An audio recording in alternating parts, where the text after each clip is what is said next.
В мае 2023 года крупнейшие западные СМИ, посвященные компьютерным играм и технологиям, написали о разработке украинских волонтеров под названием «Шабля», то есть «Сабля». Это автоматическая турельная установка. С ее помощью можно вести огонь из пулемета дистанционно с расстояния 500 метров. Но не сам автоматический пулемет заинтересовал игровых журналистов, а пульт управления этой турелью. Присмотритесь, украинский солдат держит в руках портативную игровую консоль Steam Deck. В конце концов, а почему бы и нет? Игровая консоль Steam Deck — это мини-компьютер на операционной системе с открытым кодом Linux, и стоит он от 400 до 800 долларов в зависимости от модели. В то время как разработать с нуля и выпустить пульт управления для подобных турелей — это десятки, если не сотни тысяч долларов. Uber для артиллерии, народное ПВО и игровые консоли. С начала войны украинцы адаптировали под военные нужды самые разные устройства и технологии и разработали десятки приложений. О них и поговорим.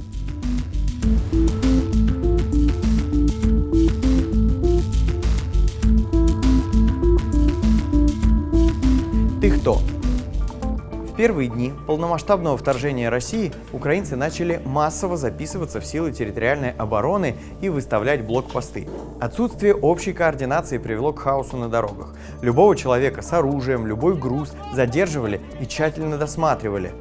В какой-то момент даже Алексею Арестовичу, на тот момент внештатному советнику Офиса президента Украины, пришлось виступити з обращенням. Надходять численні сигнали, що місцева самооборона практично паралізувала рух по дорогам.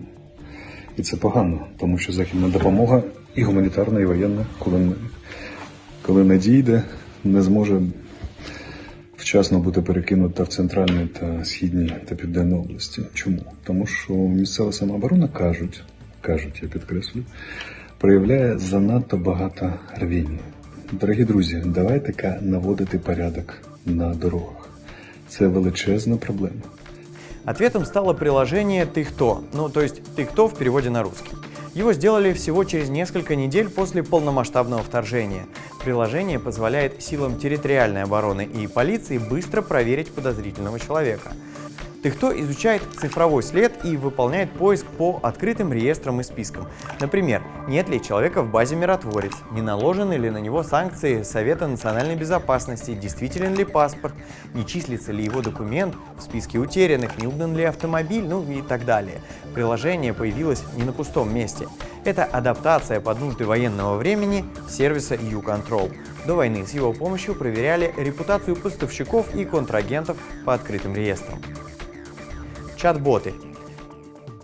Еще одна уже привычная всем вещь – чат-боты для заказа билетов в кино, бронирования столика в ресторане или техподдержки. Украинские власти запустили десятки специализированных чат-ботов в Телеграме, чтобы пользователи сообщали о перемещении противника, запрашивали помощь волонтеров или находили близких, связь с которыми оборвалась из-за эвакуации. ЕППО. В октябре 2022 года, на следующий день после взрыва на Керченском мосту, Россия начала атаку на энергетическую инфраструктуру Украины. Ракетные удары наносили с воздуха и из акватории Азовского, Черного и Каспийского морей, а также с помощью дронов-камикадзе. Самые сложные цели для сил ПВО – это низколетящие крылатые ракеты и беспилотники. Из-за особенностей рельефа и кривизны Земли их трудно засечь на большой дистанции, а чем позже они будут обнаружены, тем меньше времени у бойцов ПВО будет на их уничтожение. Так вот, через 2 дня после начала атак на энергетическую инфраструктуру Украины, 12 октября, волонтеры из Одессы выпустили приложение ЕППО, что переводится как ЕПВО. С его помощью любой человек может передать информацию о низколетящих дронах, ракетах или оповестить силы противовоздушной обороны Украины о самолетах и вертолетах. Такое народное краудсорсинговое ПВО. Как работает ЕППО? Достаточно навести смартфон на летящую цель в небе, выбрать тип цели и нажать огромную красную кнопку. Дальше вся информация поступает в единый центр, который верифицирует цели, и если информация подтверждается, то силы противовоздушной обороны уничтожают угрозу. Заспамить систему ложными предупреждениями не выйдет. Верифицироваться в ЕППО можно только при помощи ДИИ. Это украинское приложение госуслуг / электронный паспорт. Mindfree. Международная организация GLOBSEC признала Украину самой заминированной территорией в мире. Неразорвавшиеся боеприпасы, противотанковые и противопехотные заграждения занимают до 30% площади страны. Это около 174 тысяч квадратных километров. То есть, как все страны Балтии вместе взятые, совокупная площадь Австрии и Чехии или чуть меньше половины Германии. Только с начала полномасштабной войны в Украине от противопехотных мин погибли 750 человек. Каждая 8-я жертва – ребенок. Приложение MineFree содержит карту с отметками потенциально опасных мест.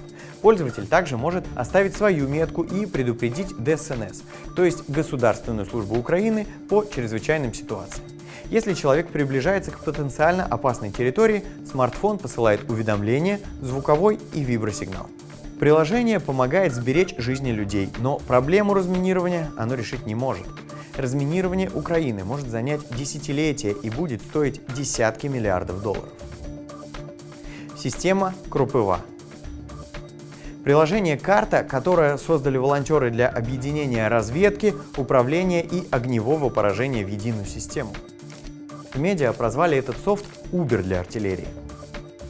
Простыми словами, разведчик при помощи обычного планшета на Android наносит на карту цели, а ближайшая свободная артиллерия принимает заказ и наносит удар по указанной геолокации. По схожему принципу работает и другое разработанное волонтерами приложение «Гисарта».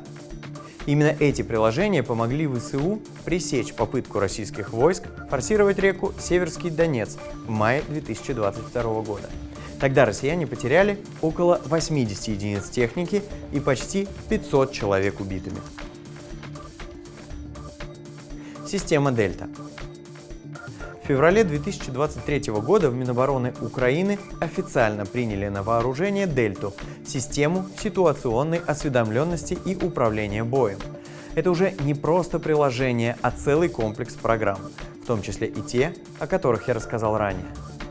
Дельта состоит из 3 частей. Дельта-монитор – это общая карта, куда попадает вся информация о местоположении украинских войск и войск противника в реальном времени, то есть превращает обычную военную карту в некое подобие компьютерной игры, с поправкой, конечно же, на военные технологии.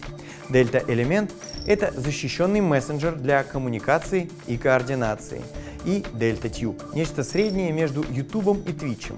Система, которая показывает видео со всех доступных наземных камер, камер беспилотников и разведывательных дронов, сенсорных систем, спутниковых снимков и так далее.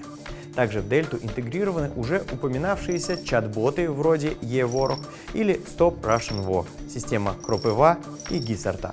Що це дає? Це дає всім учасникам на різних рівнях, від стратегічного до тактичного до рівня умовно роти, розуміння, в якій обстановці вони перебувають, і можливість приймати зважені оптимальні рішення, перебуваючи виконуючи конкретні завдання.